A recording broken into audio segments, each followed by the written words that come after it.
Eh bien les amis, les Parisiens sont de sacrés chauds lapins.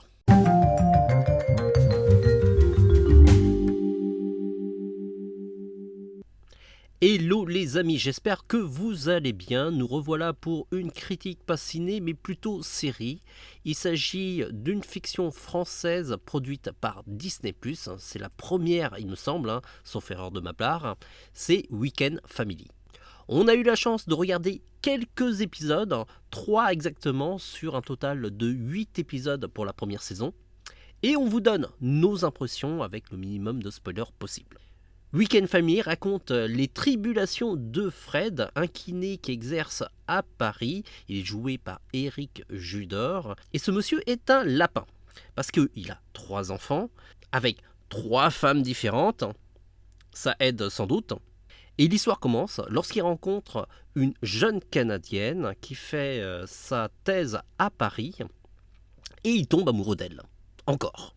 Ça sent le 4e enfant. La fiction se déroule à Paris, c'est une version un petit peu idéalisée de Paris, les rues sont assez propres, le ciel est toujours lumineux, Paris est toujours ensoleillé.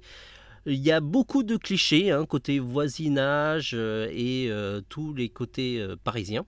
Les personnages aussi jouent énormément sur les clichés, par exemple les enfants, il y a 3 enfants, ils ont 3 caractères différents, je crois que la plus grande c'est une sorte de Greta Thunberg version adolescente. Il y en a une qui adore les animaux et l'autre qui est amoureuse du voisin il me semble, ou je me trompe peut-être. Peu importe, tout ce beau monde se retrouve le week-end chez leur papa et la nouvelle petite copine de papa aussi. Et pour les épisodes qu'on a vus, ça promet quand même des situations assez drôles, parce que la cohabitation n'est pas forcément facile. Il faut dire 4 filles autour d'un seul homme, voilà, Éric Judor, il devrait être ravi. L'actrice canadienne est ultra crédible, puisqu'elle est canadienne, elle est québécoise, et a un accent, j'avoue qu'il est un petit peu horrible, c'est un accent Céline Dion. La fiction joue sur plusieurs tableaux, il y a un côté un petit peu nos chers voisins, avec des voisins un petit peu antipathiques, désagréables, qui sont un petit peu des caméras espions sur pattes. Et vous avez ce côté un petit peu famille recomposée avec les ex-femmes, sur lequel il s'entend toujours bien, il est fort quand même. Et ça donne un côté un petit peu sitcom américaine, notre belle famille, où vous avez une famille recomposée. La série est sympathique, mais pas forcément exceptionnelle.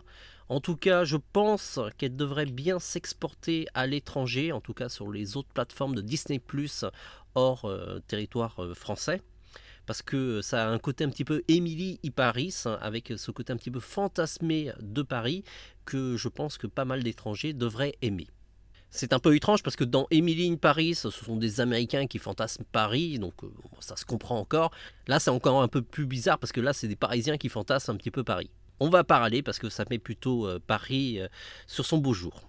Même si on n'a pas regardé l'intégralité de la série, les 3 épisodes qu'on a vus nous a moyennement convaincus. On lui donnera la note de 3 sur 5, c'est sympa, c'est pas désagréable à regarder, mais est-ce que je réclame un autre épisode ? Pas vraiment. En tout cas, la série est disponible dès aujourd'hui sur Disney+.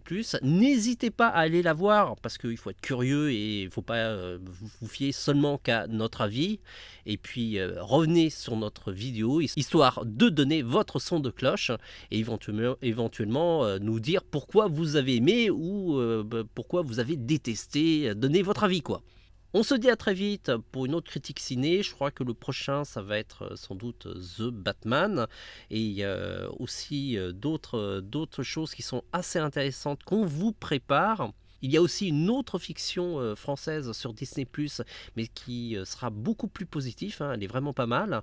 Mais on vous en parlera un peu plus tard. On se dit à très vite. Et en attendant, profitez des vacances pour visionner plein de séries.